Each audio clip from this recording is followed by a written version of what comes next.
반갑습니다. 타임 레버리지. 시간을 들여 막대한 수익으로 치환한다. 화요일이죠? 네, 오늘 하루도 힘차게 시작하셨으면 좋겠고요. 일교차가 좀 큰 것 같아요. 감기 이럴 때 조금 특별히 주의하시면 좋을 것 같습니다. 그럼에도 시청해 주심에 대단히 감사드립니다. 드디어 리플사의 그 타임라인이 마무리가 됐네요. 5월 6일부터 7일, 8일, 13일, 20일까지 나오면서 이제 모든 구제책, 서로에 대한 입장이 표명이 됐죠. 이제 우리가 할 수 있는 것, 그 리플과 SEC의 법적 공방전이 마무리가 되는 시점을 기다리는 것입니다. 기사에서 나오는 것처럼 다음 단계에 관해 이제 당 양사자는 판사가 향후 몇 달 안에 최종 구제책에 대한 결정을 내리면서 합의책에 도달하는 그 시기까지 우리는 시간을 들일 필요가 있겠죠? 너무 힘 빼지 않으셨으면 좋겠습니다. 반드시 소송 자체는 끝날 수밖에 없는 것은 사실이고요. 리플과 SEC의 소송의 마무리로서 모든 규제의 명확성이 좀 들어오는 시기가 도래할 것으로 보여집니다. 우리가 마라톤을 뛸 때도 처음부터 너무 빨리 달리고 너무 힘주면서 달리면 오래 못 가잖아요. 사소한 사건들, 사소한 이슈들에 일희일비하지 마시고 원데이 투데이 하는 거 아니니까 우리 한 달, 두 달 보고 투자하는 거 아니잖아요. 최소 1년, 2년, 더 길게는 3년, 5년, 10년까지도 바라보는 장기 투자자, 가치 투자자 분들이시기 때문에 꾸준하게 XRP, 더 나아가서 암호화폐 전반적인 시장에 투자한다라고 이렇게 좀 마인드셋 가져주시면 좋을 것 같습니다. 다음 트위터를 봤을 때 프랑스의 중앙은행에서 XRP를 좀 언급하고 있는 공식 문서가 보이네요. 하나씩 좀 파헤치면서 해석해보고 갈 필요가 있겠죠? 문서 그대로 좀 가지고 왔고요. 출처는 프랑스 중앙은행의 문서입니다. 이 프랑스 중앙은행, 방크 데 프랑스는 리플 XRP를 유럽 중앙은행 디지털 통화에 가능한 플랫폼으로서 CBDC를 구현하는 부분에 리플사의 분산 원장 기술을 활용한다라는 부분이겠죠. 해당 문서를 직접적으로 의역을 좀 해봤습니다. 리플은 특정 네트워크 노드만이 거래를 검증할 수 있는 그런 허가된 네트워크 기반이다. 즉 프라이빗 블록체인이기 때문에 CBDC의 모델로서 많은 은행의 신뢰를 받고 있다라는 부분 팩트 체크가 된 부분이고요. 한 번 더 나아가서 이더리움의 대체 플랫폼으로 언급을 하면서 이 XRP는 플랫폼에서 사용되는 주요 통화로서 작용될 것이다. 어떤 통화나 카드처럼 결제에 용이하게 사용될 수 있다라고 이야기하고 있고요. 리플 XRP 같은 경우는 비트코인과 같은 그런 퍼블릭 블록체인이 아니기 때문에 검증된 노드만 들어올 수 있기 때문에 이 거래를 검증하는 자체 특허 기술인 RPC라는 합의 원장 기술을 기반으로 한다라고 말씀을 드렸죠. 이런 합의 프로토콜을 채택하면서 전 세계 중앙은행들과 손을 잡고 있다라는 것. 머지않은 시점에 BIS를 필두로 한 그 국제 기구들에서 CBDC에 대한 제도권 수용과 스테이블코인에 대한 규제의 명확성이 발휘가 된다면 리플 XRP가 실질적으로 쓰이는 그 도매용 CBDC에서의 유틸리티로 작용되는 시점은 시간 문제라는 것을 좀 말씀드리고 싶습니다. 다음 기사 봤을 때 홍콩에서 이제 슬슬 이 디지털 위안화죠. 중국의 CBDC라고 봐도 무방한 이 디지털 위안화를 통해서 결제 프로그램을 개시했구나. 그 부분에서 이제 휴대전화로도 충전이 가능해지는 시대까지 도래한 것이죠. 현재 그 디지털 돈 CBDC 같은 경우는 중국이라든지 러시아, 인도를 필두로 해서 그 브릭스 국가를 필두로 해서 계속적으로 활성화가 되고 있다라는 거.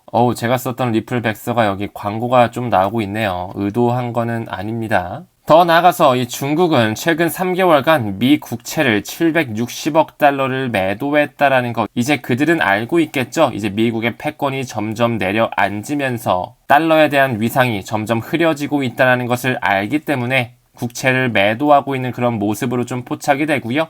탈달러가 가속화되고 있다 이러면서 금과 같은 이런 비트코인이 부상할 것이다라는 그런 예견이 나오고 있는데요. 그 부분의 일환으로 금값은 계속적으로 고공행진을 보여주고 있네요. 또 한 번의 사상 최고가를 보여주면서 이 중국이 금 사재기에 나선 속사정. 왜냐하면 지금 현재 중국의 부동산 경제도 굉장히 어렵고 달러의 패권도 무너지는 마당에 미국 국채도 좋은 투자 옵션이라고는 할 수는 없겠죠. 그러다 보니까 조금 더 안전자산 쪽인 실물금 그리고 온라인 금 쪽으로 자금이 쏠릴 수밖에 없는 것은 자연스러운 현상으로 좀 보여집니다. 지금 현재 비트코인 전체 시가총액을 봤을 때 현물은 바로 밑단에 위치해 있죠. 머지않은 시점에 현물은을 따라잡으면서 2030년 정도가 됐을 때는 현물금까지 뛰어넘는 그 시대가 도래하지 않을까라는 개인적인 생각을 좀 전달드리고 싶습니다.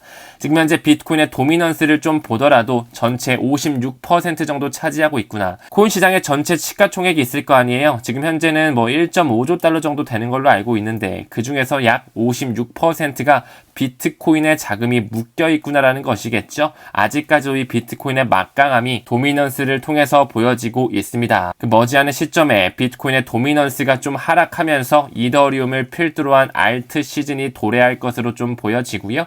우리는 그때까지 수량에 집중할 필요가 있겠죠. 다음 기사 봤을 때 뭐가 오를까라고 하면서 지금 현재 비트코인 온라인 금으로서 가치 저장 수단으로 완전히 자리매김한 모습을 보여주고 있죠. 이 비트코인과 상관관계가 높은 코인은 무엇이 있을까요? 우리는 이런 상관관계도 당연히 볼 필요가 있겠지만 기관의 채택이 끝난 이런 토큰들에 집중할 필요가 있습니다. 다행히 이 차트에 나와 있는 이런 코인들은 모두 다 그 기관의 검증이 완료가 된 메이저 글로벌 코인들로 보여지네요. 이런 알트코인들은 순환매 사이클이 있는 것도 제가 말씀해 드렸죠. 비트가 한번 올라주면 그 이후에 이더리움을 필두로 한 메이저 알트코인 쪽으로 돈이 옮겨지면서 시간이 지나 그 밑단에 있는 알트코인 쪽으로 완전히 순환매 장세가 들어온다라는 거. 더 마지막에는 밈코인뿐만 아니라 각 섹터별 알트코인으로 한 번씩 붐이 일어났었죠. 다시 한번 이런 사이클이 반복이 되면서 올해 그 비트코인의 반감기에 슈퍼 사이클이 준비가 되고 있습니다. 사실 금 가격뿐만 아니라 이 은 가격 또한 계속적으로 랠리를 보여주고 있네요. 온스당 30달러를 돌파하면서 2013년도 이후에 최고치라고 하고 있죠. 역시나 금뿐만 아니라 이 비트코인 또한 일제히 랠리를 보여주고 있다. 이제 금과 온라인 금이라고 불리는 이 비트코인이 같이 커플링되어 있는 그 느낌을 보여주고 있죠. 하지만 저는 실물 금보다도 온라인 금인 비트코인을 사는 게 조금 더 매력적인 투자이지 않을까라는 생각을 합니다. 실물 금 같은 경우는 언제 어디서 또 숨겨진 매장량이 발견되면서 공급량이 늘어날 수는 있지만 비트코인은 완전히 2100만 개로서 제한이 되어 있다는 것을 미루어 보았을 때 조금 더 희소 가치가 높아질 수 있는 이 온라인 금, 그리고 우리가 앞으로 맞이할 수밖에 없는 웹 3.0의 시대, 메타버스의 시대, RW, STO의 시대에서는 이 비트코인 쪽으로 확실한 가치 저장 수단으로 위상이 높아질 것이 보이기 때문에 실물 금보다는 이 온라인 금 쪽이 조금 더 효율적인 투자 전략이지 않을까 개인적인 생각 공유드리고 넘어가겠습니다.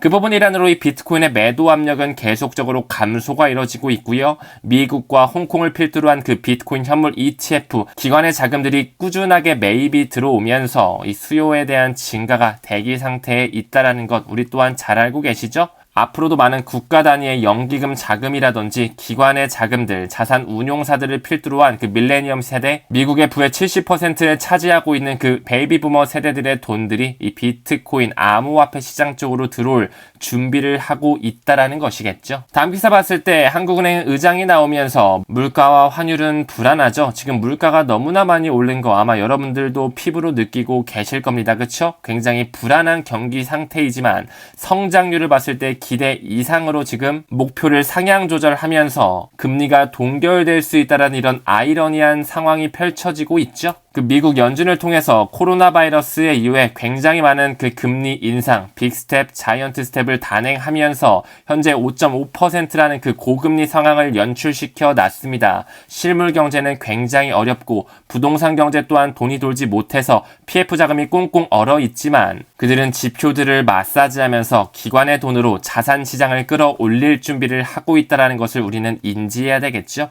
이 JP모건의 CEO 제이미 다이먼이 이런 얘기를 하고 있네요. 인플레이션 안심하지 못한다. 문제가 언제 생겨도 이상하지 않다라고 대중들에게는 경고 메시지를 주고 있지만 그들은 계속적으로 그 제도권 수용이 끝난 암호화폐를 투자하면서 미국의 대통령 선거와 연결되는 그 돈파티죠. 슈퍼사이클을 준비하고 있다라는 거. 딱 이 기사만 봐도 대중들에게는 투자하지 말라는 시그널을 주지만 그 기관들끼리는 작당모의를 하고 있는 모습으로 연출이 되어 보이네요. 다음 기사 봤을 때 이 테더 또한 미 국채를 굉장히 많이 보유하고 있죠. 그뿐만 아니라 이 비트코인 또한 많이 보유하면서 USDT를 찍어내는 테더, USDC를 찍어내는 서클사 둘 다 뿌리는 연결되어 있다라고 제가 말씀을 드렸죠. 이 테더 같은 경우는 iFinex라는 하나의 회사가 테더를 소유하고 운영하고 있다라고 말씀을 드렸습니다. 이 iFinex 인코퍼레이션은 이 비트파이넥스와 테더를 소유하고 운영하고 있다라는 거. 하지만 그 iFinex의 투자자 목록 자금줄을 보게 되면 갤럭시 디지털, 언더스코어 벤처 캐피탈, 코인베이스 벤처스, 언콜 캐피탈, 브라벤 하월 디지털, 포인트 72, 크라켄 벤처스 이런 자금들의 뿌리가 하나로 연결되어 있다는 것을 알게 된다면 서클 또한 골드만삭스의 출자 회사라고 말씀을 드렸죠. 이 테더사 또한 아이파이넥스 소유라고요. 이들의 자금줄을 본다면 서클과 별다를 것이 없습니다. 하나의 예시로 갤럭시 디지털만 보게 되더라도 이 갤럭시 디지털은요. 이 디지털 자산과 블록체인 기술을 전담하는 하나의 멀티 서비스 산업 은행으로서 미국 뉴욕에 본사를 두고 있을 뿐만 아니라 일본 도쿄와 중국 홍콩, 이 케이만 제도에 지사를 두고 있죠. 이 갤럭시 디지털을 이끌고 있는 이 마이클 노보그라츠 역시 출신지 그 뿌리를 보게 된다면 골드만삭스에서 오랫동안 근무했던 이력, 더 나아가서 이 포트리스 투자그룹에서 이 ICO직, 정보이사직을 맡았던 이력을 미루어 보았을 때 그 코인베이스와 크라켄 그리고 영국을 필두로 한 그 사모펀드의 뿌리를 봤을 때 모두 다 디지털 커런시 그룹의 자금과 유착관계를 가지고 있다라고 말씀을 드렸죠. 언뜻 봤을 때는 테더사와 서클사가 경쟁하는 것처럼 보일 수 있겠지만 그 위에 장악하고 있는 뿌리 자금은 연결이 되어 있다라는 것. 뿐만 아니라 그들은 미국 국채를 굉장히 천문학적으로 가지고 있다는 것, 그리고 비트코인과 같은 암호화폐를 굉장히 깊숙하게 가지고 있다는 것을 미루어 보았을 때 시장을 드라이빙할 수 있는 그 여력이 충분히 있다라고 병렬적으로 볼 수 있어야 되겠죠. 암호화폐 분석가 윌리우는 이런 얘기를 하네요. 이 비트코인이 준비 통화가 될 수 있다라고 하면서 10년 안에 100만 달러까지 갈 수 있다라는 거. 저는 비트코인이 이 100만 달러에 갈 수 있다라는 포텐셜에는 태클을 걸고 싶은 마음이 없습니다. 충분히 이해가 되는 펀더멘탈을 가지고 있기 때문에 그 미래에 우리가 살아갈 디지털 경제 생태계에서 완전한 현물금을 대체하는 온라인 금으로서 큰 수요가 앞으로도 폭발할 것은 맞기 때문에 큰 상승은 올 수 있겠지만 그 준비 통화가 된다라는 포텐셜에는 동의하지 않습니다. 정말 그 준비 통화의 기능, 브릿지 커런시의 기능을 하기 위해서는 엄청난 가치의 이동을 할 수 있는 펀더멘탈이 필요하거든요. 하지만 비트코인을 필두로 한 라이트닝 네트워크는 한계점이 명확하다라는 거. 많은 개발자들이 제한사항을 폭로하면서 나오고 있는 실정, 더 나아가서 수수료가 비싸고 시간이 오래 걸려서 거액 결제는 맞지 않는다는 점을 미루어 보았을 때 이 준비 통화의 가능성은 리플 XRP가 가져가지 않을까. 개인적인 인사이트를 전달드려 보겠습니다. 월드뱅크가 나오네요. 최초의 국제 이 스위스 프랑 디지털 채권을 발행했다라는 소식이 나오면서 이제 슬슬 국가에서 발행하는 채권 또한 디지털화되어 나오면서 블록체인과 금융의 생태계가 상호 운용성을 가져갈 수밖에 없다라는 것을 우리에게 힌트를 주고 있는 것처럼 보이네요.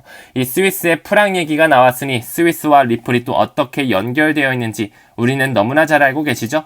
2015년에 있었던 그 스위스를 기반으로 한 메타코를 작년 5월에 리플사가 인수했던 것. 그러면서 이 스위스와 리플사는 계속적으로 협력 관계를 가지고 있죠. 그 부분의 일환으로 이 리플의 제네바 팀을 꾸리기 위해서 2024년 말까지, 올해 말까지 스위스에서 약 100명을 고용할 계획이다. 이제 슬슬 스위스 쪽에서도 리플사의 그 사업을 영위하는 부분, 펀더멘탈이 확장될 수밖에 없다라는 것을 말씀을 드렸죠. 한 번 더 나아가서 이미 스위스의 벌리언이라는 하나의 플랫폼을 통해서 금을 XRP, 이 리플로 살 수 있게끔 구현이 되어 있다는 것을 미루어 보았을 때 이제 슬슬 주식뿐만 아니라 모든 실물 자산, 금뿐만 아니라 채권 또한 디지털로 발행이 된다. 모든 것을 코인으로 살 수 있는 시대가 도래하는 부분을 암시하는 모습이겠죠. 계속적으로 이 리플이 인수한 암호화폐 커스터디 업체 메타코는 BBVA, 스페인의 대형은행의 채택을 받았을 뿐만 아니라 영국의 최대 은행이죠. 이 HSBC에서도 선택을 받으면서 계속적으로 그 기관이 암호화폐를 채택할 수 있는 커스터디의 형태가 통합되어지는 모습을 말씀을 드렸습니다. 그 부분이란으로 이 BCB그룹 역시 이 메타코와 함께 파트너십을 맺으면서 거버넌스를 통합한다라는 부분을 말씀을 드렸었죠. 이는 BCB그룹의 공식 홈페이지 그리고 BCB그룹의 그 리더십 경영진의 뿌리를 봤을 때 바클레이스, 비트스탬프, 코인베이스, 크레딧 스위스, 도이체방크, 피델리티, 골드만삭스, JP모건, 인베스텍, 로이스 뱅킹그룹, 루노, 롤터노스까지 역시나 마찬가지로 서클사와 테더사 위에 있는 그 뿌리 세력들이 연결될 수밖에 없는 그 금권 세력, 그 위에 있는 빅4, 빅5의 자산 운용사들의 돈들이 그대로 BCB그룹에도 들어와 있으면서 영국을 필두로 한 그 유럽 시장에 기관들이 들어와서 암호화폐를 보관할 수 있는, 수탁할 수 있는 그런 플랫폼 자체가 시대가 점점 통합되고 있다는 것을 말씀드릴 수 있습니다. 왜 리플사는 스위스의 메타코를 인수했고 제네바를 필두로 해서 사업을 확장하려고 하고 있는지, 미래 디지털 생태계는 XRP 레저가 어떤 역할을 하게 될 것인지 천천히 지켜보셨으면 좋겠고요. 소송은 아직 끝나진 않았지만 리플은 하루하루 계속적으로 파트너십을 창출하고 미세 조정을 하면서 그 XRP 레저의 망을 탄탄하게 만들어가고 있죠. 최근에 언급드렸던 그 EVM OS와 함께 손을 잡으면서 이제 코스모스와도 상호 운용성을 가져간다. 이제 인터체인 프로토콜과도 역시나 연결이 되면서 모든 금융의 망에서 퍼블릭 블록체인과 프라이빗 블록체인이 상호 운용성을 가져오게 되는 시대 또한 도래하게 되겠죠. 여러분 잘 아시다시피 인터체인 프로토콜의 대장으로 있는 체인링크와 폴카닷, 특히나 이 체인링크 같은 경우는 스위프트와 공식적으로 손을 잡고 있죠. 이 역시 코스모스와 함께 손을 잡은 것처럼 인터체인 프로토콜들과 폴카닷과 체인링크와도 상호 운용성을 가져오면서 스위프트 2.0의 망에 입혀질 수밖에 없다라는 것을 큰 그림으로 봐주셨으면 좋겠습니다. 리플의 CEO가 이야기한 것처럼 최근에 EVM 사이드 체인뿐만 아니라 이 네이티브 자동화 마켓 메이커 버그에 대한 수정사항이 나왔었죠. 계속적으로 기대된다라고 이야기를 하면서 조금씩 가격적인 부분은 지지부진할지라도 SEC 때문에 흔들리고 어려운 시기를 보낼지언정 그 거대 기득권 세력들의 미래 설계는 계속적으로 도화지가 그려지고 있습니다. 어제 영상에도 언급드린 것처럼 2024년 1분기 시장 보고서를 봤을 때 이 XRP 레저의 온체인 거래가 엄청나게 폭발하여서 2배 이상 증가됐다라고 말씀을 드렸죠. 108% 이상이 증가했다라는 것, 그 스위프트의 시장 규모를 이 친구가 담당할 수 있게끔 그들이 조금씩 미세 조정하고 파트너십을 만들어가고 있다라는 거. 한 번 더 나아가서 그 가치의 이동에 있어서 비트코인이 하지 못하고 있는 그 환경 친화적인 것뿐만 아니라 수수료가 정말 저렴한 부분, 효율성이 증대되면서 거래가 활성화되어 있다라는 것, 기사화를 통해서도 나오고 있죠. 그렇기 때문에 이런 보고서들을 통해서 인상적인 1분기를 보냈다라고 할 수 있습니다. 가격 부분에서는 정말 지지부진하고 힘든 모습을 보일지언정 그 펀더멘탈에서는 계속 성장하고 있다는 것에 조금 더 포커스를 맞출 필요가 있겠죠. 정말 그 소송이 마무리가 된다면 XRP는 상당한 시장 가치에 대한 증가, 그리고 그 기관들이 채택할 수밖에 없는 그 유틸리티에 따른 수요와 공급으로 인해 가격이 펌핑될 수밖에 없는 시대가 올 것입니다. 지금 현재 이 스위프트 1.0의 구조, 거래가 일어나는 부분에 3일에서 5일 정도가 걸리면서 오차율 또한 5에서 6%가 있고요. 더 나아가 각 나라의 시차에 따른 시간의 지연성, 그리고 중개은행과 환전은행을 거치면서 발생할 수밖에 없는 수수료, 굉장히 복잡하고 어려운 구조,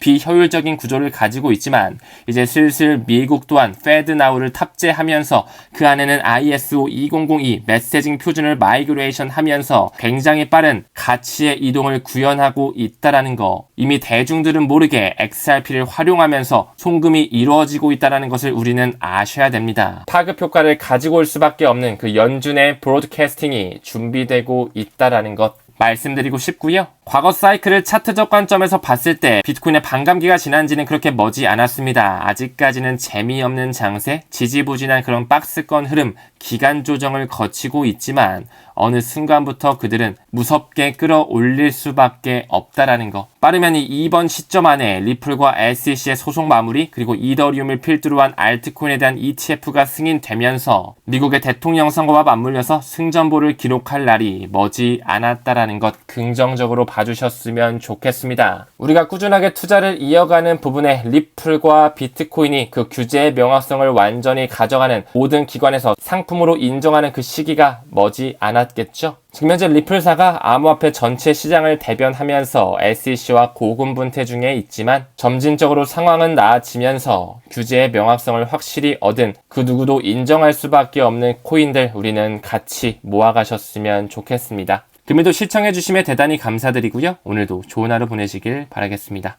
우리는 모든 면에서 점점 더 좋아지고 있습니다. 감사합니다. 성투합시다.